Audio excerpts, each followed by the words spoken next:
Hola chicos, ¿cómo se encuentran hoy? Soy medio raro de repente, ¿verdad?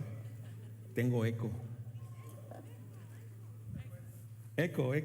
Bueno, estamos hoy continuando nuestra serie, La historia que estás escribiendo.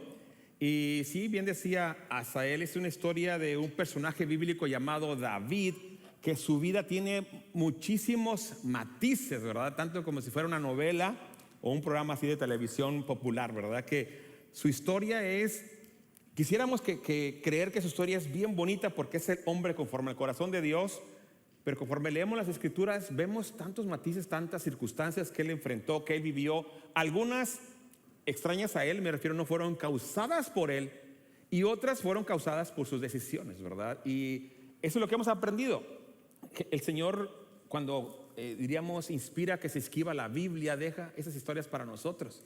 Y aquí puse yo, hemos visto a David, según la historia que hemos visto, lo hemos visto como músico, como guerrero, como rey, como poeta. Vimos algo la semana pasada como esposo, y hoy veremos como padre. Y si se dan cuenta, los últimos dos están resaltados porque como que no fue muy bueno los últimos dos, ¿verdad? Es un mal ejemplo como esposo y un terrible ejemplo como padre. Y eso es lo que nos deja también su historia, porque la Biblia lo pinta como es, con los aciertos y errores, con sus equivocaciones y también sus correcciones, con sus, diríamos, fallas y sus arrepentimientos, y lo deja ahí para nosotros, para nuestro bien, porque toda la escritura se escribió para nosotros. Dios la pone ahí. El día de hoy el tema que estaremos hablando se escribe, están en 7 capítulos. O sea que no veremos todo porque tendremos que leer 7 capítulos. Entonces veremos solamente algunos puntos. Pero les menciono que 7 capítulos porque Dios dejó un espacio bien grande para esta historia. Hay historias en la Biblia que se cuentan en 2, 3 versículos, algunas en un capítulo, y es bastante. Y que a esta historia de David le den 7 capítulos es porque es tremendo y porque hay mucho que aprender. Cuando yo era pequeño, mi padre decía: lo mejor que tenemos es el evangelio. Lo mejor que tenemos es el evangelio. Y yo lo escuchaba y la verdad no lo creía. Yo pensaba, y si fuéramos ricos sería mejor. Y dice: lo mejor que tenemos es el evangelio. Yo decía: no estoy seguro de eso, yo quisiera dinero, porque obviamente yo pensaba que me pudieran comprar tenis de marca o algo así, y no había. Entonces decía: no, pues el evangelio como que pues es un mal negocio. Pero ya que tengo yo más edad y ya que puedo mirar hacia atrás, ya mero cumplo 6 décadas, me faltan todavía 2 años, pero ya mero cumplo, veo que mi padre tenía razón. Lo mejor que podemos tener es el evangelio, y esa historia nos lo va a recordar. El título de hoy, de ese sermón, se llama El pastor que perdió sus ovejas. No sé qué piensan del título, pero el pastor que perdió sus ovejas. ¿Y saben a qué se refiere? Está hablando de David como pastor. ¿Y cuáles creen que eran sus ovejas? Su familia, sus hijos. El pastor que perdió sus ovejas. Y recuerdan la semana pasada, estábamos viendo la historia de David y el tremendo fracaso de adulterio, engaño, traición, asesinato. Todas las cosas terribles las hace y acaba en arrepentimiento, y Dios lo perdona. Y me hubiera encantado que la historia se quedara allí y dijéramos: ya lo perdonó Dios, ya, asunto arreglado. Pero no. ¿Por qué no? Porque también dice la Biblia que todo lo que el hombre siembra, eso también cosecha. Y eso puede ser muy bueno. Si sembramos semillas buenas, cosecharemos cosas buenas. Todo lo que sembramos tiene una cosecha y debería alentarnos. Pero en el caso también de David, si siembras mal, vas a cosechar mal. Y si sembraste errores grandísimos, vas a cosechar terribles consecuencias. Y él cosechó terribles consecuencias que cuando yo pienso en esta ocasión, si él hubiera visto el futuro que le esperaba, tal vez hubiera decidido darse la media vuelta e irse. Pero no lo vio, porque tal vez cuando estamos en ese momento de emoción o de no razonamos bien, pensamos que a nosotros no nos va a pasar. Pero bueno, ese es el sermón del día de hoy, el pastor que pierde sus ovejas. Y miren lo que, nada más voy a darles el final de la historia. Comenzamos con el final de la historia y luego la vamos a retrotraer.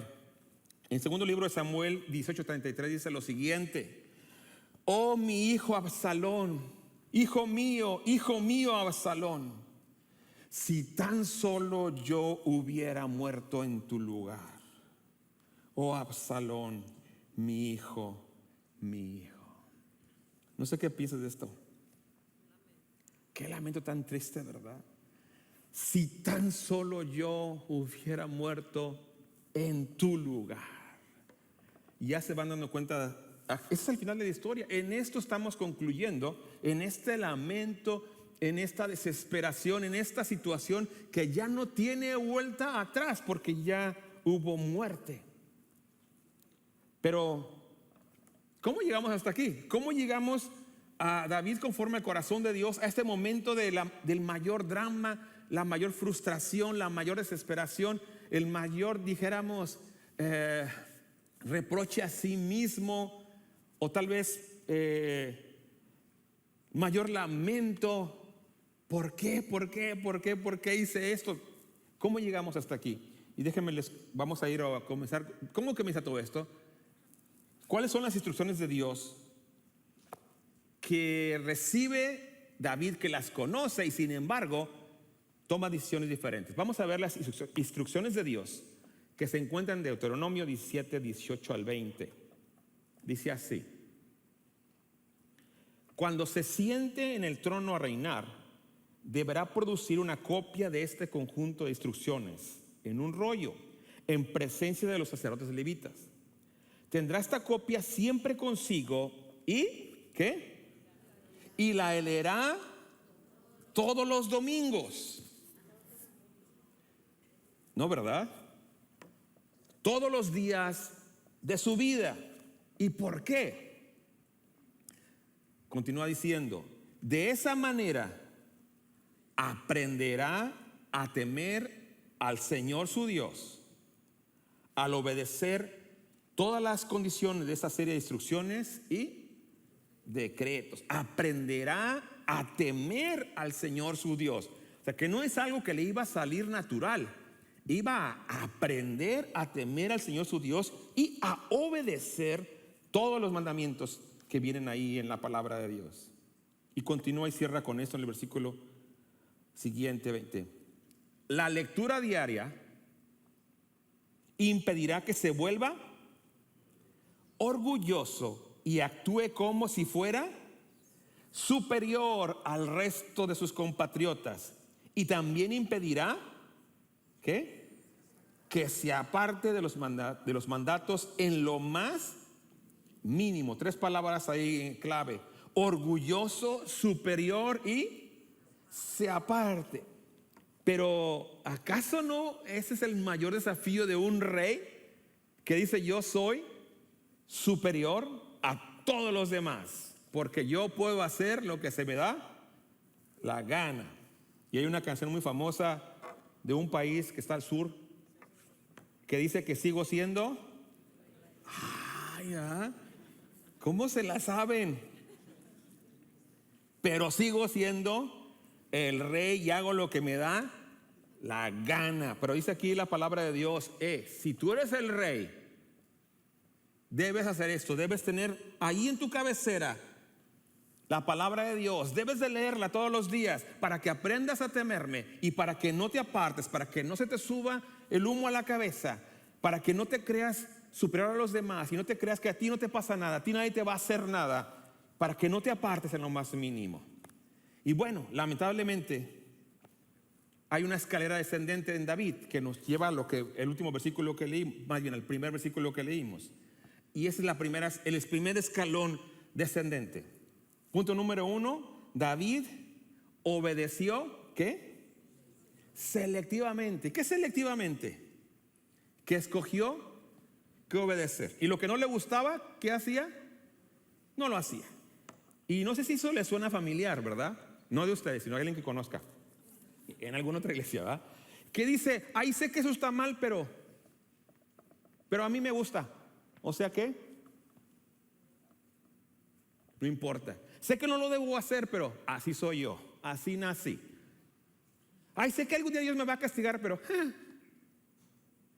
escogemos a veces selectivamente qué obedecer. Y David, sí, David escogió qué obedecer y lo que no le gustaba, no lo obedecía. Obedeció selectivamente. Es un peligro tremendo, ¿verdad? Obedecer selectivamente, porque el mandato era que no te apartes en lo más mínimo. Sin embargo, él se apartó. ¿Por qué se apartó? Pues porque vio a los reyes vecinos, y los reyes vecinos eran terribles, eran malos. Entonces, comparado con los reyes vecinos, él era muy bueno. Tal vez como tú y yo diríamos, pues sí, ya tal vez no soy el mejor cristiano, pero comparado con mi vecino, no, hombre, soy casi San Francisco de Asís, ¿verdad? En mi caso, ¡wow! Comparado con los demás, no. Entonces se comparaba con los reyes paganos que eran terribles, él salía muy bueno. Entonces decía, bueno, si yo hago esto como los reyes paganos, no pasa nada, porque sigo siendo mejor que ellos. Y fíjense qué hace él. Todo comenzó con una gran desviación. Dios le había dicho, hey, cuando seas el rey, no tomes muchas esposas, no juntes mucho dinero porque te van a desviar. ¿Qué hace él? Tomó varias esposas y tuvo hijos con las esposas, obviamente. Entonces pongo aquí, su primer hijo se llamó Amnón, quien era el primero en la línea de sucesión al trono. El siguiente en la línea fue Kileab, quien probablemente murió joven porque no sabíamos nada de él después. Así que pronto el segundo en la línea de sucesión fue Absalón, una persona con mucho potencial. Y puedo seguir con más nombres, pero estos 3 nombres aquí son de 3 diferentes esposas y tuvo más. Le gustaba una chica, la hacía parte de su familia y tenía un hijo con ella. Entonces tenía diferentes hijos con diferentes mujeres. Y es el rey. ¿Quién le puede decir algo? Nadie le puede decir nada. ¿Está desobedeciendo la ley de Dios? Sí, pero ¿quién me va a decir algo? Nadie me dice nada, así que está bien y yo hago lo que quiero. Y sí, puede hacer lo que quiera. Y sabes, realmente, hoy te digo que estás escuchando y los que están en línea, tú puedes hacer lo que quieras. Y no digas amén, pero sí puedes hacer lo que quieras. Puedes seguir lo que quieras hacer y está bien. Lo único que no puedes escoger es las consecuencias de tus decisiones. Lo que no puedes escoger son las consecuencias de lo que decidas. Yo hago lo que quiero con mi vida, sí, pero vas a cosechar eso, dice el Señor. Bueno, eso es lo que no puedes escoger. No puedes decir, hago esto, pero la consecuencia no la quiero. Y entonces él escoge desobedecer esa parte y dice, pero está bien, no pasa nada. Mis hijos están chiquitos y se quieren entre sí, son medios hermanos todos, pero no pasa nada. Los reyes paganos, esos son malos. Yo soy muy bueno comparado con ellos. Y así va la historia, ¿verdad? De que tiene diferentes esposas, diferentes hijos. Pero tú recuerdas lo que ha pasado anteriormente en su vida con una mujer llamada Betsabé, que lo vimos la semana pasada, con Urías, el esposo de ella, toda esa traición. Eran rumores que se corrían en el palacio. Pero más que eso, déjame decirte, ya sea que la gente lo supiera o no, alguien había tenido la puerta abierta para entrar, que es el adversario de nuestras almas. Con nuestras acciones le damos la puerta abierta. Y con el pecado de David, sembró engaño, sembró mentira, sembró traición, sembró pecado, sembró lujuria, sembró, no sé, lascivia, sembró todas las cosas. ¿Qué crees que va a cosechar? Segundo Samuel 13:1 y 2 dice lo siguiente. Ahora bien, Absalón, hijo de David, tenía una hermana muy hermosa llamada Tamar. Y Amnón, su medio hermano, ¿recuerdan que lo leímos hace poquito? Se enamoró perdidamente de ella. Amnón se obsesionó tanto con Tamar que se enfermó. Pero aquí viene lo interesante. Ella era virgen y Amnón pensó que nunca podría, ¿qué? Poseerla. Entonces te estás dando cuenta del tipo de amor que tiene. ¿Ya te das cuenta, verdad? Ya está pensando, oh, mi hermana qué buena es, me voy a casar con ella. No, está pensando otra cosa. Y déjame te cuento. Y aquí viene lo tremendo que vas a ver ahorita. Amnón hizo con Tamar exactamente lo que David había hecho con Si tú ya recuerdas la historia de la semana pasada, hizo exactamente lo mismo, claro, con circunstancias diferentes, pero exactamente lo mismo. Se obsesionó con esa persona, decidió hacer algo como no podía hacerlo abiertamente, tramó algo. Tenía un primo que era un primo, era una amistad muy mala, era un primo que no tenía ningún tipo de escrúpulos, y el primo le dijo: no te preocupes, ¿quieres tener a Tamar? Yo te ayudo, fíngete enfermo y dile al rey que estás muy malito y que te tienen que cuidar, que te tienen que dar sopa de pollo, ¿verdad? Y dile que Tamar venga y te la dé. Y el rey cayó en su juego, en el engaño. David fue engañado por su hijo, manda a Tamar a la casa de Amnón, y cuando llega Tamar a la casa de Amnón es violada. Y después de que es violada, es corrida y desechada de la casa como basura. Y ahora tienes a un hijo violador y a una hija violada, deshonrada. ¿Y qué crees que pasa después con David? Eso ya está pasando ahí. La semilla que sembró está dando fruto terrible. Es un fruto terrible. Porque ojalá hubiera dicho: vino alguien, un vecino, un enemigo y hizo esto. No, fue en su propia casa. Y ahora pasa algo lo terrible. Sigue el punto número 2. David permitió que la culpa lo inmovilizara. ¿Por qué decimos que la culpa lo inmovilizara? Fíjate lo que dice la historia en el 2 Samuel 13, 21 al 23. Cuando David se enteró de lo que había hecho o de lo que había sucedido, ¿qué hizo? Se enojó muchísimo. Versículo 22, versículo siguiente inmediatamente. Absalón nunca habló de esto con Amnón. Sin embargo, ¿qué? Lo odió profundamente por lo que le había hecho a su hermana. Pero ojo, ¿hay alguna acción entre el versículo 21 y 22 hecha por David aparte de enojarse? No. David se enojó, pero hizo absolutamente nada. ¿Y qué tenías que hacer con un violador? Tenías que llevarlo a la justicia, ¿verdad? Él era el rey, él tenía que decretar justicia. Pero este violador ¿era quién? Era su hijo. Y había violado a su hija. Entonces se quedó ahí. ¿Qué hago? ¿Y qué creen que hizo? Nada. ¿Por qué? No sé si a alguien le ha pasado que tú dices: hey, no digas mentiras. Tú también las dices, pero tú no lo hagas. ¿Les ha pasado por ahí? ¿No ustedes? ¿Alguna novela que han visto? Como un papá: no vayas a fumar. Tú fumas. No robes. Tú robas. Y así puedo seguirle. David sintió que no tenía cara para hablar con Amnón, porque Amnón le hubiera dicho: ¿qué hice mal? Yo oí algo de Betsabé. ¿Me puedes contar, papá, de Betsabé? ¿Qué pasó? David y su vergüenza, su culpa, su pasado hizo que se paralizara y no hizo absolutamente nada. Ni fue a consolar a Tamar, ni hizo juicio a Amnón, ni habló con Absalón. Simplemente hizo nada. Y Absalón se queda viendo que vieron a su hermana y ve que el rey se enoja, pero no pasa nada. Y entonces empieza en su corazón a crecer algo que se llama odio. Odio. Su corazón se llenó de odio. Y este odio estaba fomentado por dos cosas: por lo que había hecho su hermano y por la inacción de su padre. Doble. Ahora, y entonces, como vio que el rey no hacía justicia, ¿qué hace Absalón ahora? ¿Qué empieza a tramar en su mente? Yo voy a hacer justicia por mi propia mano. Y pasa lo siguiente. Versículo 23. 2 años después, cuando se esquilaban las ovejas de Absalón en Baal Azor, cerca de Efraín, Absalón invitó a todos los hijos del rey a una fiesta.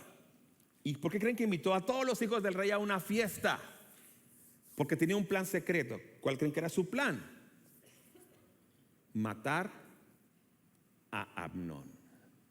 Pero su plan fue bien bueno. Hizo también otra maquiavélicamente, le dijo al rey: rey, quiero que vengas a mi fiesta que tengo en mi casa. Y el rey le dijo: ¿cómo crees? Somos muchas personas, no puedo ir. Rey, ven por favor a mi fiesta, quiero que vengas a mi fiesta. Que no puedo, te vamos a hacer mucha carga. Bueno, si tú no puedes, manda a Amnón que venga. Y el rey: ¿Amnón? Sí, a mi hermano, que venga en nombre tuyo. ¿Y por qué pidió a Amnón? Su trampa era que Amnón, como era el primogénito, era el que tenía el número 1 puesto para ascender al trono, era el que podía, diríamos, representar al rey, porque era el primogénito. Entonces David está siendo engañado por su hijo, ahora por el otro hijo, que le dice: tú no puedes venir, manda a Amnón. Y cuando llega Amnón a la fiesta junto con todos sus medios hermanos, Absalón le dice a sus sirvientes: cuando vean que Amnón ya está bien contento de la comida, ya está bien happy porque ya se le subieron todos los martinis, en ese momento lo matan. Igual que David le dijo a Joab en el caso de Urías: manda a Urías a la guerra, y cuando esté enfrente a la muralla, todos sáquense para atrás para que los enemigos lo maten. David no mató a Urías con su mano, sino con la mano de otros. Ahora Absalón mata a su hermano con la mano de sus sirvientes. Y le dice: lo matan. ¡Wow! ¿Y qué crees que hace David? ¿Qué creen que hace David? Nada. ¿Por qué no hace algo? Porque la culpa, la vergüenza lo aplasta. Y ya para ahorita, que llevamos ya Absalón matando a su medio hermano, ya llevamos varias muertes en la familia. El primero que murió, que no lo mencioné, fue el hijo que había concebido Betsabé. Ese bebé murió. Después vemos la violación de Tamar. Y ahora vemos el homicidio de Amnón. Ya van 2 muertes y una violación en la familia. ¿Te parece poco? Wow, ¿verdad? Y ahora David está no sé cómo describirlo, pero está paralizado, inactúa, se queda congelado, no sabe qué hacer, está petrificado. Y los hijos están entre ellos haciéndose pedazos. Cuando Absalón mata a Amnón, ahora el otro hijo también merece la muerte igual que Amnón. Y como sabe Absalón que lo que había hecho era un homicidio con premeditación, alevosía y ventaja, no tiene nada que pueda decir a su favor. Ni siquiera decir: es que me hizo enojar, porque ya han pasado 2 años tramándolo. Y entonces huye y se va al reino de su abuelo, un reino pagano, porque su mamá era una princesa pagana. Y tú ya recuerdas que David le habían dicho: no te cases, bueno, al pueblo de Israel, no se casen con gente de otros pueblos. David no hizo caso. Ahora su hijo se va a ese reino pagano, Jesús, se va con su abuelo. Y entonces ahora David está perdiendo la línea de sucesión, se está quedando sin línea de sucesión. Sus hijos están muriendo o asesinándose o perdiéndose entre ellos mismos. Y ahora David número 3, esa escalera ya la habíamos mencionado, pero ahora se confirma una vez más. David se vuelve un padre ausente. ¿Y qué es un padre ausente? Es un padre que físicamente está ahí, pero que no está. Segundo libro de Samuel 14, 23, 24 dice así: Joab fue a Jesús y trajo a Absalón de regreso a Jerusalén. Pero el rey dio esta orden: Absalón puede estar en su propia casa, pero jamás que me da mi presencia. De manera que Absalón no vio al rey. Si no lo va a tener en su presencia, ¿para qué lo trae?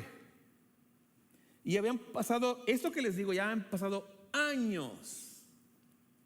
Ya para esta situación Ya habían pasado 3 años que Absalón estaba en el reino vecino. Y entonces ahora David estaba lamentándose porque ella no tenía sus hijos aquí. Y llora por Absalón, pero no lo quiere traer. Porque otra vez la culpa lo aplasta. Pero lo convence Joab y va y trae a Absalón. Pero ya que va a llegar a Absalón dice, no, que no me vea. Que regrese, pero que se vaya a su casa. Y no vio su rostro. Le aplicó la ley del... Oh, la conocen también. Le aplicó la ley del hielo. Y sabes, Jerusalén en aquel tiempo era una ciudad pequeña. Y diríamos el perímetro de la casa o del palacio del rey era relativamente pequeño, dijéramos, no era tan grande, ¿verdad? Entonces Absalón vivía en un lugar y el rey vivía en otro. O sea, vivían cerca relativamente. Pero como estaba prohibido que lo viera, no lo vio. Y entonces eso me lleva al padre ausente. Él tenía que haber corregido, tenía que haber hecho algo, tenía que haber sido transparente con su hijo, tendría que haberle mencionado lo que él había vivido, pero simplemente hizo nada, se quedó ausente. Entonces fíjate lo que, según estudios, eso es lo que causa un padre ausente. La ausencia de un padre afecta emocionalmente más profundamente que su fallecimiento. Un padre vivo pero ausente afecta más que uno que se haya muerto. Lo repito, la ausencia de un padre afecta emocionalmente más profundamente que su fallecimiento. El padre presente pero ausente conlleva un rechazo activo que destruye la autoestima, generando dudas sobre la valía propia. Hago la pregunta, ¿había fallado Absalón? ¿Había hecho un pecado grande? ¿Y su padre también? Sí, ¿verdad? Todos habían pecado. Pero ¿qué haces cuando fallas o cuando pecas? Tienes que arrepentirte. Entonces, ¿qué tenía que haber hecho David con Absalón? Tenía que haberlo guiado en el arrepentimiento, ¿verdad? Pero hace absolutamente nada y lo rechaza. ¿Qué crees que se está cultivando ahora en el corazón de Absalón? ¿Qué pasa con esa pequeña raíz de amargura?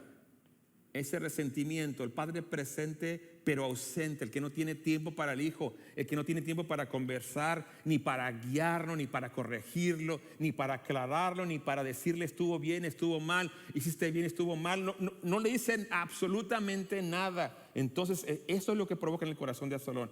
Yo creo que ya te vas imaginando lo que va a pasar. Lo que va a pasar es que ahora Absalón, ahora ya no solamente odiaba a su hermano Amnón, ahora ¿a quién crees que odia?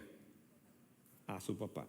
Y ahora decide que él va a reinar en lugar de su papá. Y ahora, para poder quitarle el trono, tiene que hacer algo que se llama una conspiración.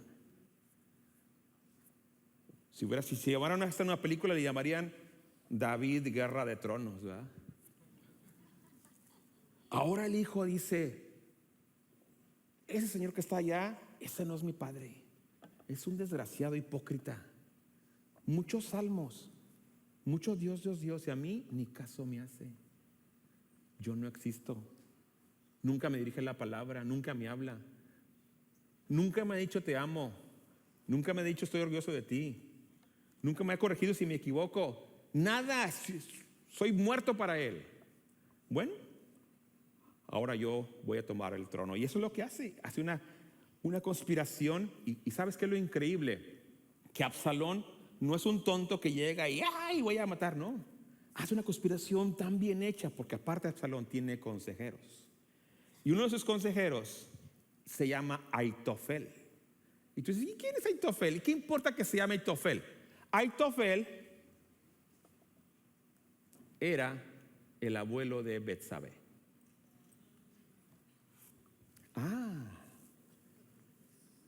Y Aitofel ve que el rey hace lo que quiere con su hija y mata a su yerno. Y ahora Aitofel aconseja a Absalón. Wow. El que siembra vientos cosecha tempestades. Segundo libro de Samuel 15:3 al 14 dice lo siguiente. Pronto llegó un mensajero a Jerusalén para decirle a David: todo Israel se ha unido a Absalón en una conspiración en tu contra. Y David dice: entonces debemos huir de inmediato, si no será muy tarde.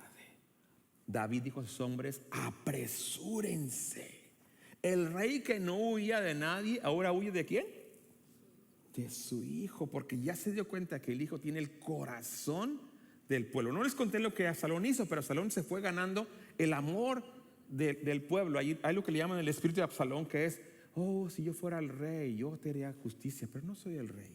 Y se ganó el amor del pueblo y persiguió a David, a su padre Absalón, y lo hubiera matado si es que Dios no bloquea o no hace nulo el consejo de Aitofel. Y te digo una cosa: solo Dios pudo librar a David, porque dice la Biblia con esas palabras: en aquel tiempo el consejo de Aitofel era tan acertado como si Dios mismo hablara. O sea que Aitofel era una persona súper sabia, súper inteligente, súper astuta. Era lo máximo como consejero. Era el maquiavélico más maquiavélico que hay. Y solo Dios lo pudo bloquear. Dios hizo algo para bloquearlo, porque Dios no estaba a favor de Absalón. Así que hay una guerra y hay 20,000 muertos. Y el rey le dice a sus soldados y a sus generales: si encuentran a Absalón, a mi hijo, no le hagan daño. Sí sé que se equivocó, pero ¿quién no se ha equivocado?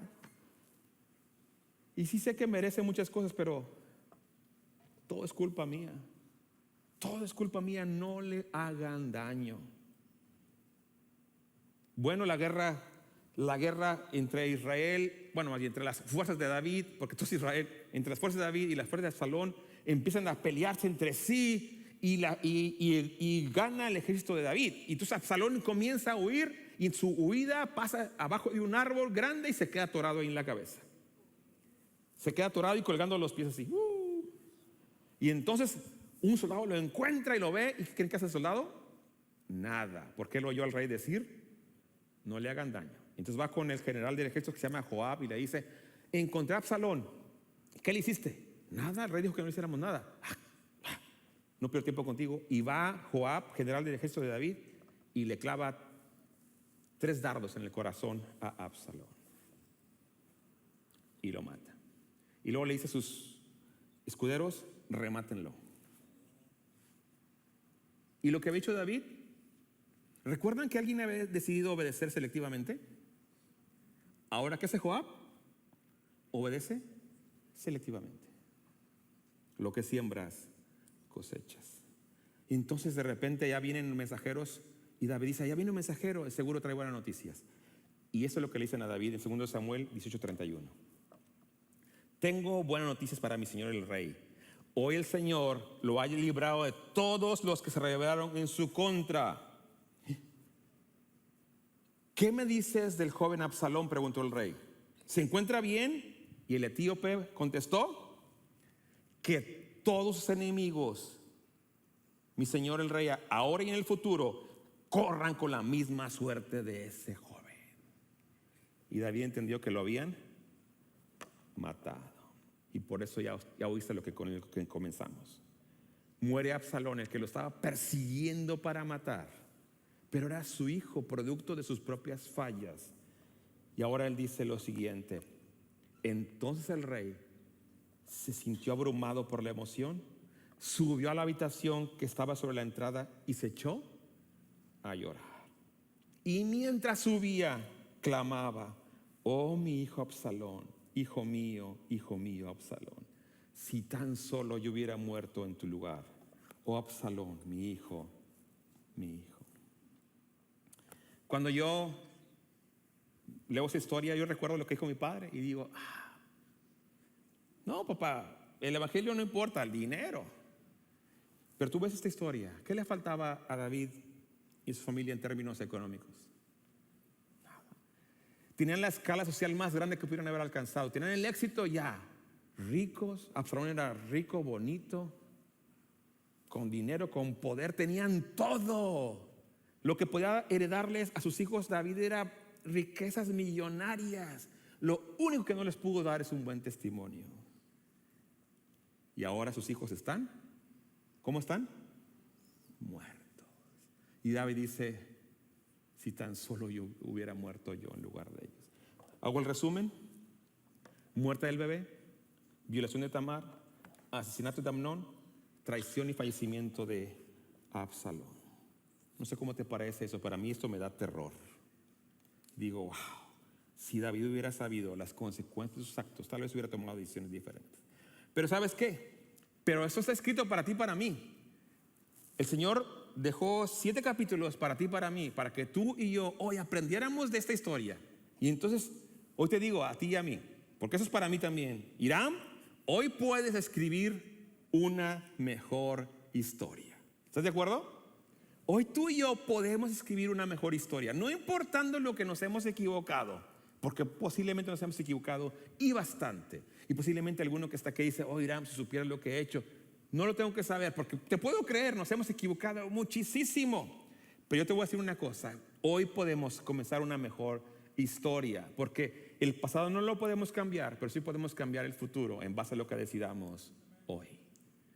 David pudo haber hecho acciones inmediatas. Si David hubiera tomado alguna acción, le hubiera salvado la vida a Amnón si lo hubiera disciplinado a tiempo, pero no lo hizo.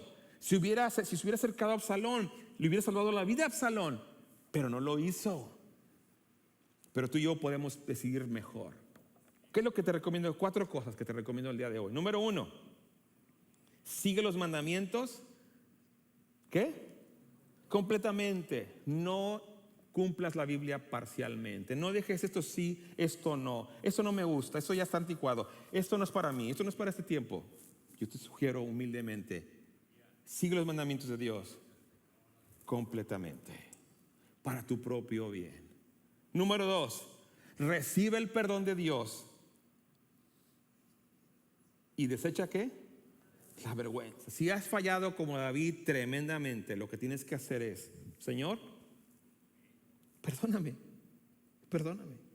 No porque lo merezca, sino porque tú eres grande en misericordia. Si has fallado, recibe el perdón de Dios. Y si ya Dios te perdonó, desecha la vergüenza. No vivas con la vergüenza, porque esa vergüenza ya no viene de parte de Dios. Porque cuando viene de parte de Dios es porque nos lleva al arrepentimiento. Pero ya cuando me arrepentí ya no es de parte de Dios y sigo sintiendo vergüenza. Ahora es del acusador, que me dice, si supieran quién eres, Hiram, no serías pastor de ahí. Y le digo, el que lo sabe es Dios y ya me perdonó. Entonces recibe el perdón de Dios y desecha la vergüenza si tú ya te arrepentiste. Número 3, ama con firmeza y disciplina cuando es necesario. No te quedes paralizado por tus errores pasados. Si Dios te encomendó a alguien en tu vida a quien tienes que guiar, guíalo. Aunque tú te hayas equivocado ayer, puedes decirle, me equivoqué y lo lamento, pero tú no tienes que cometer mis mismos errores. Tú tienes que vivir una vida mejor, porque para ti hay algo mejor. Díselo, corrige a tiempo. El padre dice al hijo que ama, lo corrige. Si tú no corriges a tu hijo, no lo amas. Y aquí dice la palabra que David no hizo nada. Tú no cometes el mismo error. Ama con firmeza y corrige y disciplina cuando sea necesario. Y si te dicen, tú también te equivocaste, dile sí, y estoy muy arrepentido. Pero Dios ya me perdonó. Y ahora te toca a ti tomar buenas decisiones. Y el último, sé un padre o una madre o un tutor, lo que sea que seas, presente. ¿Qué significa eso? Que no solamente estés ahí físicamente, estás también ahí de mente, corazón y alma. Y si para estar presente tienes que cerrar tu celular, ciérralo. ¿Cuántos papás están con sus hijos presentes, pero en realidad están aquí? Y yo lo he dicho varias veces, aquí o allá o allá, que platican más emocionadamente con los amigos que con los hijos. ¿Cuántos padres están ahí pero nunca le han dicho nada al hijo? Espero que no sea ninguno de los que está aquí. Pero si tú te has equivocado, no importa el pasado, a partir de hoy, te doy esos consejos. A partir de esta semana, da un paso. Esta semana, da un paso. Haz la llamada, escribe la nota, invita un café, di, ¿qué? Lo siento, te lastimé. ¿Qué más? ¿Podemos hablar? Quiero arreglar esto o quiero mejorar. Si te equivocaste, lo mejor que puedes hacer es decir, me equivoqué, ¿me perdonas? No te quedes atado al pasado, porque hay libertad en Cristo. Sí, solo sí, las acciones. Lamentablemente David no lo hizo, tú ya viste las consecuencias. Pero eso no tiene que ser tu historia ni la mía.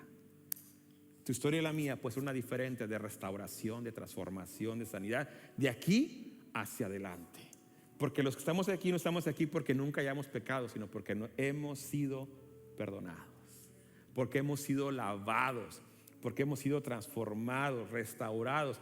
En medio de nuestras imperfecciones y pecados y fallas, hemos sido transformados y tenemos el privilegio de guiar a la siguiente generación. Y te puedo decir que yo me equivoqué mucho de joven. Y yo veo a mis hijos y digo, hijo, esos chavos son mucho mejor de lo que yo era a su edad. Porque yo los veo a mis hijos y digo, hijo, yo era bien feo comparado con esos chicos, son tremendos. Pero ellos tienen que tomar sus propias decisiones. Y yo me he tentado a veces a decir, es que yo me equivoqué en esto y en esto y en esto. Pero yo me tuve que decir, ya te perdoné, ahora sé firme. Pero yo no lo fui. Y eso que el pasado ha sido borrado. Ahora eres una nueva criatura y el que está en Cristo es una nueva criatura. Las cosas viejas pasaron, he aquí todas son hechas nuevas. Bueno, es un día especial, ¿verdad? No quería dejarlos con la nota triste de que David sembró mal y ahora va a cosechar mal. No, a partir de hoy podemos sembrar bien. A partir de hoy tienes que sembrar cosechas de esperanza, de fe, de amor, de misericordia, de compasión, de levantar en cada momento y a cualquier oportunidad. Que todo lo que tú siembres, las semillas a partir de hoy, sean de bendición, de provisión, de victoria, de triunfo, de levantar. Me equivoqué, de arrepentimiento, de restauración, de sanidad. A partir de hoy, el pasado queda borrado. Y te puedo decir, te puedo asegurar con la palabra de Dios que el futuro es mejor cuando le creemos a Dios. Te invito a que te pongas de pie. Y te hice una invitación que en la semana hicieras esto, pero puede ser a partir de hoy. Solo te invito a que decidas, ¿verdad? El sermón solo vale la pena y solo cumple el objetivo cuando tú tomas una acción, una decisión. La verdad que si te preguntara al rato, oye, ¿cómo te pareció el sermón? Me dices, estuvo bien bonito el sermón. Yo te preguntaría, ¿y qué decisión tomaste el día de hoy en base a lo que oíste? Eso es lo que realmente hace bueno un sermón. Oremos. Señor, gracias porque en tu palabra dejaste 7 capítulos de una historia terrible. Pero fue terrible porque David no hizo con sus hijos lo que tú hiciste con él. No los confrontó y no los guió al arrepentimiento. Tú guiaste a David a la confrontación de su pecado y lo guiaste al arrepentimiento y a la restauración. Pero él permitió que la culpa no hiciera lo mismo con sus hijos. Y los que estamos aquí, a veces nos hemos equivocado y mucho. Pero hoy queremos, Señor, decirte que nos ayudes, que me ayudes a mí. Que me ayudes a mí a vivir en integridad, Señor. Que no obedezca selectivamente lo que sé que está mal. Que obedezca tu palabra, Señor. Que no permita que la culpa dirija mis acciones, sino sea el perdón tuyo lo que dirija mis pasos. Que guíe y ame con firmeza a la siguiente generación, a mi cónyuge, Señor. Que sea transparente si me equivoqué de decir perdóname, para que haya restauración y sanidad, Señor. Y que sea un padre, madre, hijo, hermano, amigo, mentor, presente, Señor. Que mi presencia esté ahí en todos los sentidos. Que donde esté, no con la mente en otro lugar, Señor. Que no tengamos corazones divididos, sino seamos gente que está ahí de una pieza. Y estamos ahí para edificar, para construir, para sembrar semillas de bendición en cada persona, Señor. Yo me emociono, Señor, que cuando tu pueblo te escucha y te crees y siembra semillas, lo que veremos en los próximos días serán semillas de bendición y fruto de bendición. Que habrá una cosecha abundante de bendición porque hoy decidimos sembrar semillas de fe y correctas, Señor. Perdona nuestros pecados, Padre, perdona nuestras fallas. Gracias por perdonarnos, gracias por limpiarnos, gracias por sanarnos, gracias por amarnos cuando estábamos muertos en delitos y pecados. Y por eso hoy, Señor, aunque a veces sentimos que no tenemos fuerzas, podemos creer que en ti tenemos las fuerzas, que tú nos das la capacidad de hacer aquello que sabemos que tenemos que hacer, que tú nos fortaleces. Te agradecemos eso, orando hoy en el nombre de Jesús.